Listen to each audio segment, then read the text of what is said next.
Hi there, my name is Aaron Lanterman. I'm a professor of electrical and computer engineering at Georgia Tech, and this is my quarantine hair. And I would like to welcome you to the first lecture of the summer 2020 offering of GPU programming for video games. Normally I would be giving this lecture in front of a live audience, but the coronavirus had other plans, so I will be recording my lectures this semester and posting them on YouTube in the hopes that other people might find them useful. Most professors propose to do a special topics class, usually a graduate class, when they become an expert in some esoteric research area. I take a different approach where I have things that I want to learn, and the only way I could possibly make time to learn them is to make it part of my job. So I propose to teach a class on it. And fortunately, my colleagues never check to see if I know what I'm talking about first. Hello, colleagues! And as a result, somewhere around spring 2007, I got the idea to teach a class in programming video games. Now, computer science and literature, media, and communications at Georgia Tech have a lock on most of the game-related courses. So I needed to come up with something I could sell to my ECE colleagues, and I came up with the idea of high-performance computing as the angle. So I sent an email to my colleagues to see if anyone might want to join me on this adventure, and fortunately, my colleague Sean Lee said yes. And fortunately, he actually had some experience working on graphics hardware in his previous job at Intel. And at the time, both the Xbox 360 and the PlayStation 3 were coming to market. And in particular, the PlayStation 3 had this new fancy cell processor. So fortunately, David Bader and his graduate students in the College of Computing joined to help us with that part. Also, Microsoft had developed a way for people to write code and run it in a sandbox mode with C# under .NET on a retail Xbox 360, which was not something that happened fairly commonly. PlayStation had Net Yaroze. PlayStation 2 did have an official Linux that you could install, but this would allow other Xbox 360 users to play your games. It wasn't the full SDK that somebody with a full Xbox development kit that would require some sort of non-disclosure agreements, etc., to have, but you could still do quite a lot. So the next year, Sean and I did the class on our own, with Sean taking over the cell processor part, and we did that again in 2009. And then around 2010, Sean left Georgia Tech to go back to industry, and I was left on my lonesome. And near the end of the semester, where we always put the cell processor part, I got partly through the cell processor material and decided that it was just kind of boring and the cell was not a successful experiment anyway. So I wound up dropping that part on the spot. And then around 2012, the writing had been on the wall for a while. Many top people on the XNA team had moved to other projects, and eventually Microsoft discontinued support for XNA. Around that time, it was also clear that the Xbox 360 itself was getting a bit long in the tooth, and some new devices like the Xbox One, which I think is absurdly named because it gets confused with the original Xbox, and the less creatively but more sensibly named PlayStation 4 was also coming to market. So it was clear that there was a changing of the guard, so to speak, and I should probably start rethinking the class. So since I've been using XNA and had a battery of XNA examples that we had developed, it made a lot of sense to look at Monogame, which was a open source rewrite, essentially, of the .NET C# XNA framework. Unfortunately, it was relatively new at the time I looked at it. I couldn't get it working on my Macintosh. Obviously, it's developed tremendously in the 8 years since I've looked at it. At the time, it didn't seem quite worth it, so I decided to not look at Monogame further then. And I decided to just retire the course for a bit after I last taught it in fall 2012. So 2013 came and went without any course along these lines. And so it came to pass that I spent the spring 2014 semester at our remote campus in the city of Metz in France, teaching at Georgia Tech Lorraine. This is a photo taken from the Basilica at Montmartre, and it was just an amazing view of the city. And I had been playing Final Fantasy VI with my son, which has this steampunk vibe, and I thought this looked very steampunk. It was very awesome. Other than spending time at Georgia Tech Lorraine or following my wife, who was fluent in French, around, I was pretty much spending time in our apartment, and I picked up Unity and started playing around with it and realized this was a good framework to get shader code running quickly in a way that we could maybe even go further into shader stuff that we couldn't in the original course, since we were spending some time on a lot of the scaffolding of just starting to get 3D graphics on the screen, which you have to do quasi-manually in XNA. So the original course had been largely inspired by the particularly weird multi-core architectures of the Cell in the PlayStation 3 and the triple-core Power PC in the Xbox. With Unity, a lot of the things you would do with your traditional multiple extra CPU cores are being handled by Unity behind the scenes, but Unity gives you a lot of direct access to the GPU. The shader code you're writing there is the same as you would be writing code on a professional development kit for any of these consoles. So I decided to drop the multi-core part and just focus on the even newer, better things you could do on these even newer, cooler GPUs, and the current version of the class GPU programming for video games was born. So if anyone out there is wondering if game programming is a worthy intellectual pursuit, well, at least it's a worthy economic pursuit. We're talking $120.1 billion in global revenue in 2019, depending on how you count things.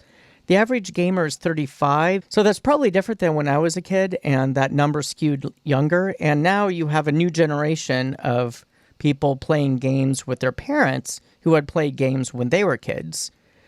When I first put together this course in 2007, World of Warcraft had just launched, and that seemed massive at the time, but then this happened.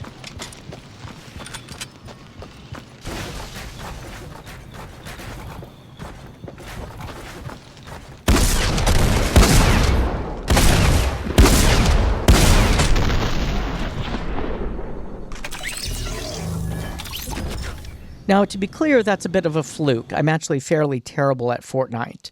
But 1.8 billion of that 120.1 billion is just from that one game, Fortnite. So Epic Games has this magical hole in the ground that is basically just spraying money out at them. When I first proposed this course, my colleague Blair McIntyre noted that low-level CPU and GPU programming skill is something that the game industry needs and that they have trouble finding. So let's talk a little bit about how game programming and real-time graphical simulation programming in general differ than your sort of general purpose programming.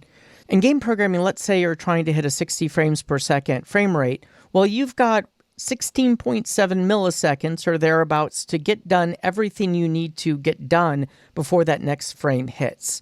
You may have fantastic performance for most of the game, but if there's a few places where the game slows to a crawl, everybody will be on the forums talking about how terrible your game is. That's very different than doing something with, say, a weather simulation, where you can put a lot of information in the computer and wait for a while for the result to come back. In that situation, you might have a computer that produces 10 trillion, quadrillion, zillion floating point calculations per second, but if every second it has to stop and cool down for a quarter of a second, it's not going to be useful for a game. In addition to talking about what this course is about, I want to be clear with everyone about what it's not about. So some people have been disappointed that I don't have you design and code a video game from scratch in this class. And the reason I don't do that is that this easily can take up an entire class on its own, such as CS4455, first taught by my colleague Amy Bruckman in 1988. More recently, that's been largely taught by Jeff Wilson and Maribeth Gandhi. If you want to learn about artificial intelligence specifically in games, we have CS4731. And although I may occasionally touch on many of these issues that come up in a more generic video game class, they're not going to be a primary focus here, so you shouldn't expect them. This is also not a full-on course in computer graphics. If this was a full-on pure computer science class in a computer science curriculum, then I might have made computer graphics a prerequisite. But I am in an ECE department, and I want it to be accessible to ECE majors, most of whom will not have had a class in computer graphics. So I'm going to review various topics that would appear in a traditional computer graphics course, but only that part we need for this particular course in GPU programming. Particular things having to do with the rasterization model for computer graphics, where you basically cycle through all of the triangles that make up your scene and you paint those to the screen. And the emphasis here will be on real-time graphics and not the sort of things that you might compute offline, say if you're doing CGI for movies. So there's some topics in a traditional graphics class in a CS department that we won't be getting in detail.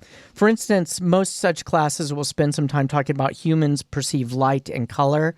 They'll also talk about a different model for creating images different than rasterization called ray tracing, where instead of your main loop running through all of the triangles in the scene, your main loop runs through all of the pixels. Now, that is something people have been doing on GPUs for a while now, but traditionally that's been the GPUs running in more of a scientific supercomputing GPU mode, not necessarily real time. Now, the latest cards from ATI and NVIDIA do have some real-time ray tracing capabilities built into the hardware. I've not included that in this version of the course. I don't think it's quite far enough along yet that a lot of games will be adopting it to make it worth putting into this course, but future versions of this course may have it. Also, there are entire classes in things like advanced animation techniques, such as inverse kinematics.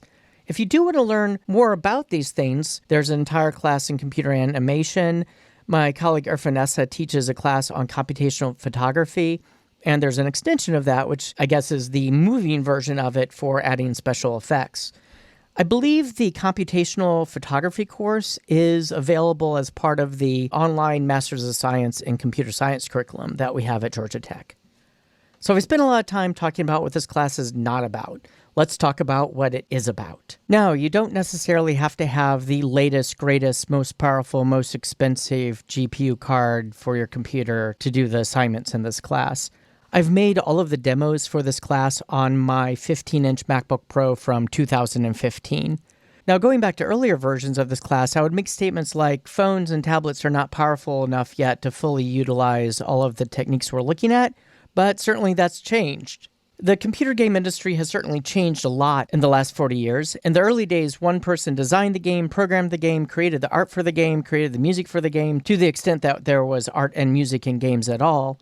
But nowadays, these typically are specialized roles. You can have teams of up to 100 people. There's people whose whole jobs is to just manage other people, and they don't necessarily do anything technical. That said, if you're somebody with programming skill and artistic skill and can be that interface between the artist and the programmers, you are a rare and valuable commodity.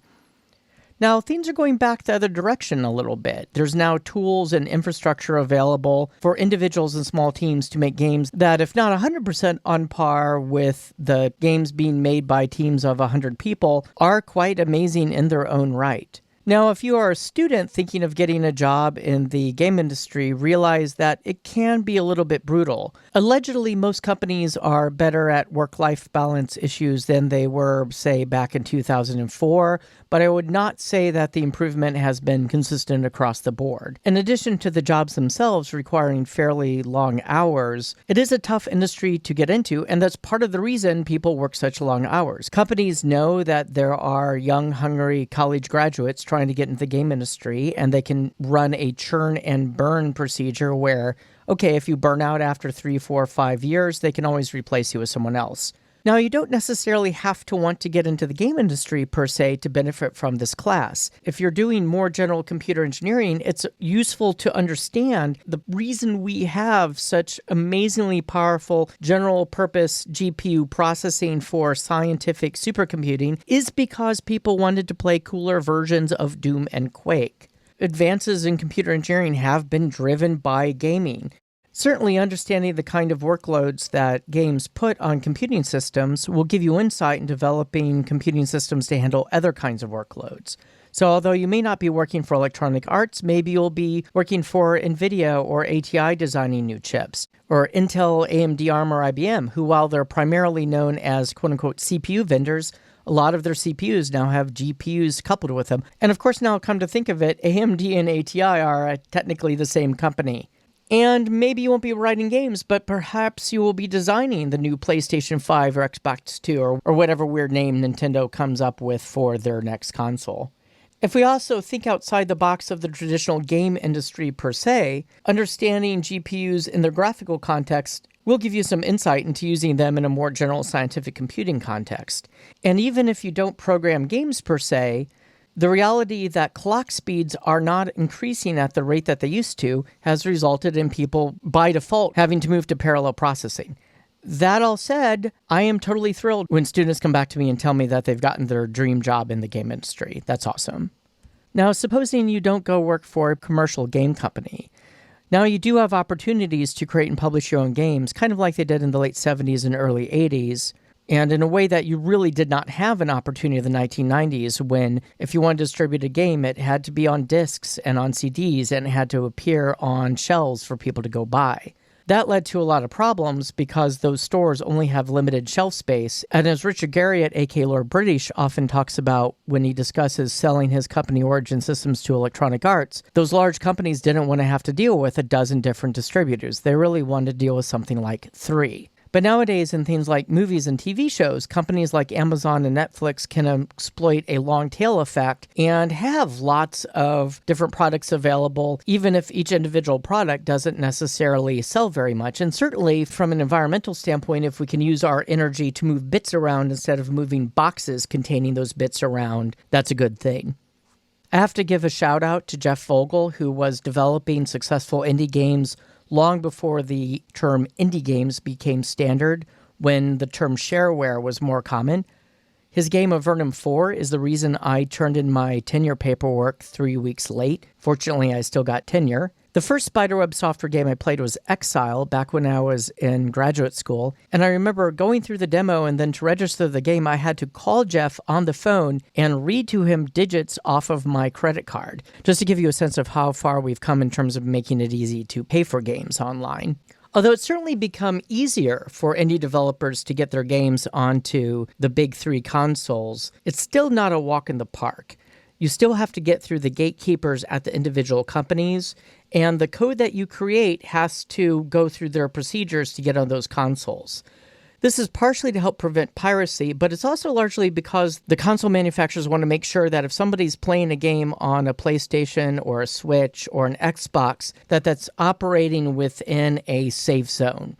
That users don't have to worry about programs crashing their machines, getting up to no good, etc., etc. And you really don't want to try to bypass those procedures to get your own game on there without them. Now, back when you had to distribute games on physical media like CDs or in particular cartridges, the console manufacturers really had a lock on that. So something that NES did is they would basically charge you for all the cartridges that were made, and essentially NES would make money whether the cartridges sold or not. So they made money even if you didn't. Nowadays, with online distribution, you don't need to worry about how many ROM cartridges you need to manufacture or how many CDs you get pressed. So that's certainly the best way to go for a lot of things. Microsoft had an interesting program for a while where people who developed games using XNA could actually sell their games through the Xbox platform, and that was unique. PlayStation 3 didn't have anything similar, and Nintendo didn't have anything like that either. It went by several different names, and it sort of moved around in terms of where it was in the Xbox menu system. I had a lot of high hopes for this. Alas, those hopes were not manifest in reality. And a lot of the hopes for it were based on the fact that mobile games that indies were developing were selling very well. But I think there was just a different psychology between playing a game on your phone and playing a game on your Xbox 360. If you're standing in the line at the grocery store, you might pull out your phone and flip through a store and see what cool new game appears on the front page or something to pass the time. But if you're sitting down at your Xbox 360 to play a game, you usually had in mind already the game that you wanted to play. You're rarely just saying, let me browse XNA indie games, even if you're aware of the existence of XNA indie games at all. Now, you might automatically assume that all of the roadblocks that a company like Microsoft or Sony or Nintendo might put up would automatically mean that the PC realm of Windows machines and Macintoshes and Linux boxes are automatically a more friendly territory for indie developers, but you still have gatekeepers. You have things like Steam and Good Old Games, and although nowadays you can pretty much get your game on either of these fairly easily, they're not being the same kind of gatekeeper that Steam, for instance, is not trying to be the same kind of gatekeeper that it used to be. You are now competing with a ton of other games also being developed on those platforms. You can sell games on your own website, but in addition to the problem of having a lot of competition, you have the difficulty of having to support a wide variety of CPUs and GPU variations and operating systems and motherboard chipsets, etc., etc. I know this is something that id Software had trouble with back when Rage was released. This was sort of John Carmack's latest, greatest game engine. And if you follow Jonathan Blow, the developer of the games Raid and The Witness on Twitter, he would often complain long and loud about the difficulty of making your game run smoothly on all of these different platforms and supporting all of these different customers. So what about the mobile market? Certainly people have had issues with the gatekeepers, in particular Apple. But I think the main issue in the mobile space is just that there are a million games being released like every microsecond on something like the iPhone. As a result, you basically need to start charging negative money for your game at some point, and you wind up having these games where they're nothing but advertising, and then people complain about all of your microtransactions, and I'm not going to go near here. What about funding your game? Certainly things like Kickstarter and Indiegogo have become popular. I think they've been saturated out a little bit. In the early days, you had games like Pillars of Eternity, Wasteland 2, Torment Tides of Numenera that would raise a lot of money and generally be seen as critical successes. I have to give a special shout out to Shadowrun Returns, since out of all of these projects I'm about to show on this page, I think this one was the best in terms of clearly defining its scope, staying within that scope, and shipping on time. There are some other games that have been fully funded and more or less seen a successful release that nonetheless have been controversial for one reason or another. I know that Shroud of the Avatar has received some criticism, although my son and I have enjoyed playing it a great deal. And then there's the canonical case of a highly funded, more or less released, but highly controversial game, namely Star Citizen by Chris Roberts. Now, for all of these games that have been fully funded and more or less released, there have been quite a few games that were fully funded and never released at all, or sadly, even though they had well-known computer game industry figures behind them, didn't even get to the point of having their Kickstarter funded. So I've mostly been talking about games for quote-unquote fun. There's also a market for quote-unquote serious games. This is something that my colleague Ian Bogost in the School of Literature, Media, and Culture has written about a lot, although Ian himself isn't a huge fan of the term. There's been games for training first responders in disaster areas, training emergency room workers, and Ian has actually created a game for a Cold Stone Creamery where you learn how to run a store, and it actually includes a ice cream viscosity model to learn how to correctly scoop the ice cream. Ian also developed a game for Howard Dean's presidential campaign, for those of you old enough to remember that. And he also created a game where you are an employee of Kinko's, and basically the customers and other employees at Kinko's try to make your life miserable. To my knowledge, this is not actually registered on Kinko's radar screen. Ian also wrote about the game America's Army, which was funded by the U.S. government. The first version of it shown here was with the, at the time, state-of-the-art original Unreal Tournament engine. There's two teams. There's the U.S. Army, and then there's the bad guys. And I believe the Army didn't want people actually playing as the bad guys. So when you would go into play, if I understand from Ian's book Persuasive Games correctly, everybody sees themselves as the good guys. And then they see the other team that's not them as the bad guys. I will leave it to you to make your own judgment on these matters. There's a lot of applications for real-time graphics besides games, either fun or serious.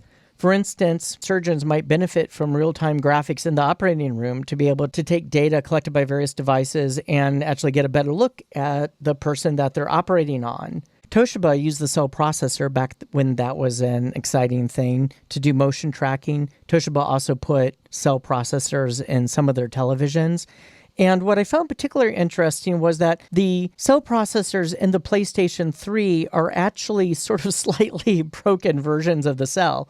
Basically, they would manufacture a bunch of cells, and if all 8 of the synergistic processing elements worked, they were sold at a markup as scientific supercomputing devices to companies like Mercury Computing. And the ones where one of the SPs failed, that failed SP would be masked out. And then if you're writing for the PlayStation 3, you actually only get access to 7 of the SPs, although I think one of them is actually taken up by the main operating system. So you actually program 6 or something like that. Real-time graphics have also been used in pre-production in making Hollywood movies. So your final CGI is usually done with a giant pile of computers, either in racks or sitting on desks that form the quote-unquote render farms.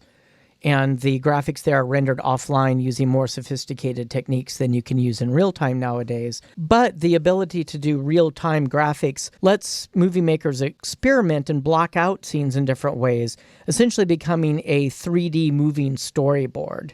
I'll put some examples of this in the links below. There's also folks out there making fun movies using game engines, such as Red vs. Blue using the Halo engine. My colleague Michael Nietzsche in Literature, Media, and Communications has written about machinima if you want to learn more about it from an academic standpoint. Now, if we look back over the past 40 years, we see that in the early days there were substantial differences between different computers and different game consoles. An Atari 2600 and an Intellivision each had a distinct look. But as the years keep cranking along, the differences between the consoles became less and less. And nowadays, a PlayStation 4 and an Xbox One are both basically standard PC hardware with standard PC chipsets, just as the internals of a MacBook aren't very much different than, say, a Dell Windows laptop.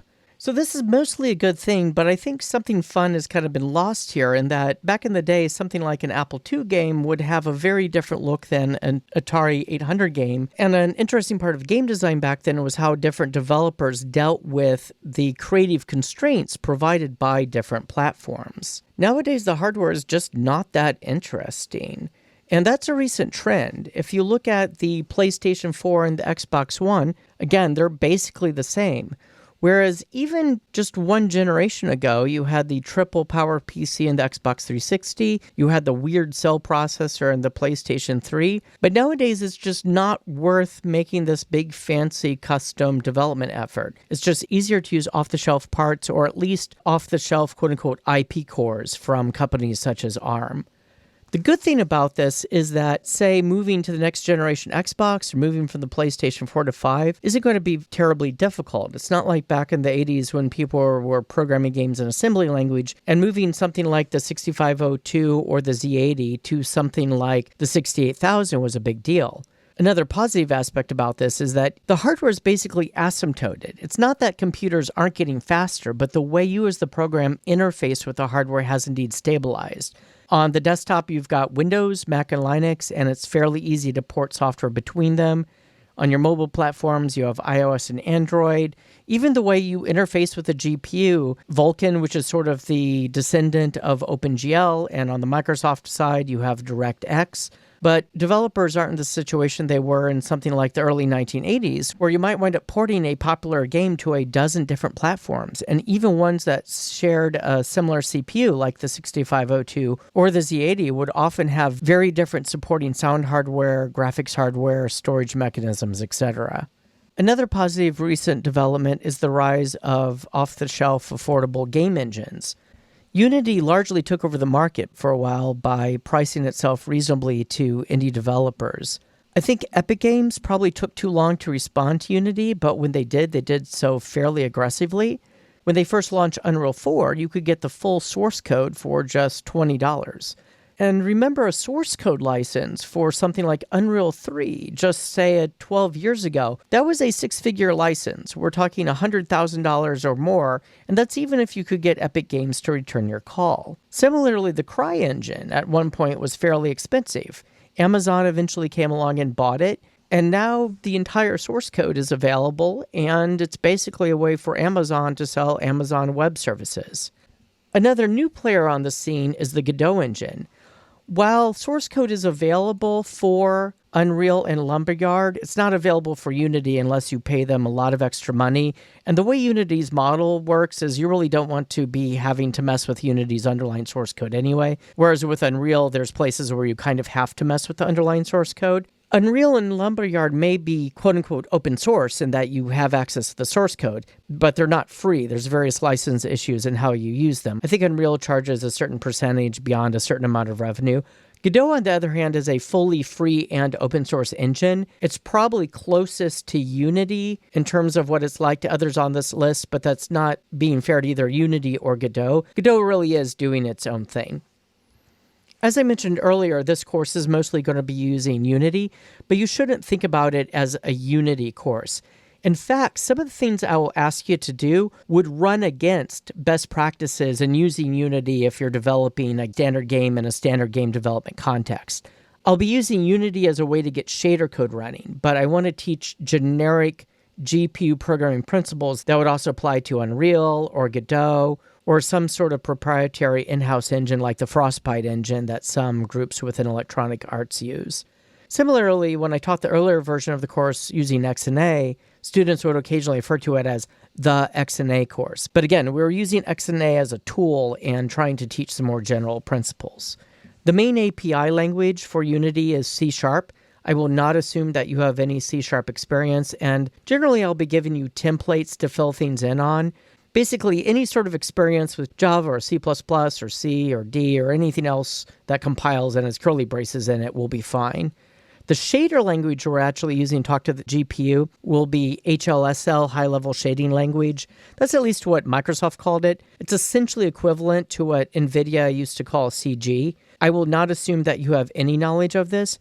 The syntax looks like C, but the underlying semantics are different because GPU cores are inherently just much simpler than a standard CPU. I should also mention that this is a class on programming and will use entirely canned available textures and 3D assets. Now, if you do want to develop some of your own 3D art skill, Blender has improved a lot in the last few years. Something that Epic Games has done with that giant flow of money they're getting from Fortnite is to contribute to some open source projects, including Blender and, interestingly, Godot, another game engine. Also, if you're a student at Georgia Tech, and I think a student in college in general, Autodesk has a really nice educational license system. So you can get educational licenses free for Maya, 3D Studio Max, and other cool stuff to play around with. You should go ahead and take advantage of that and learn some things while you're a student. So, as of the time on May 8th, when I'm making this video, the current version of Unity is 2019.3. I was hoping 2020.1 would be out by now.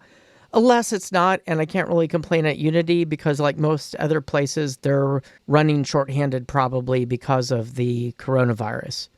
I'm going to start developing this year's material using 2019.3, and we'll probably stick with that through the rest of the course. If 2020.1 comes out of beta and has some really cool stuff I want to use, we may switch to 2020.1. Hopefully that upgrading will be fairly painless.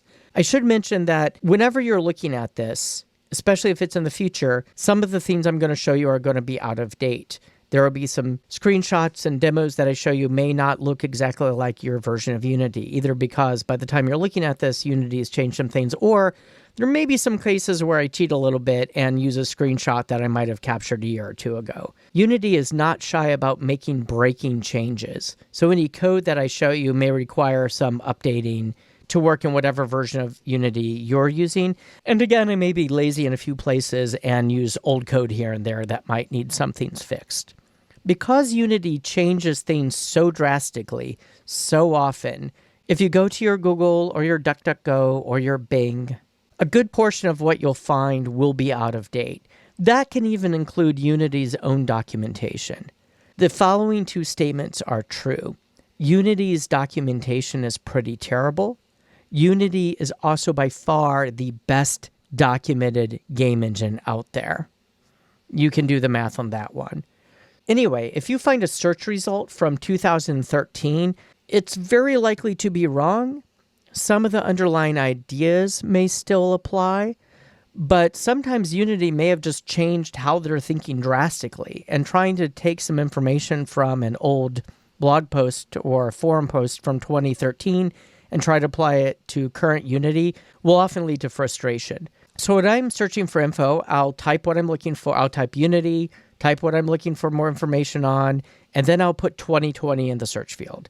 And then I'll try again with 2019, and then I'll try again with 2018 and see what else pops up. And I'll just realize that as I'm going backward, I may be more likely to find information that's not applicable to the current version of Unity.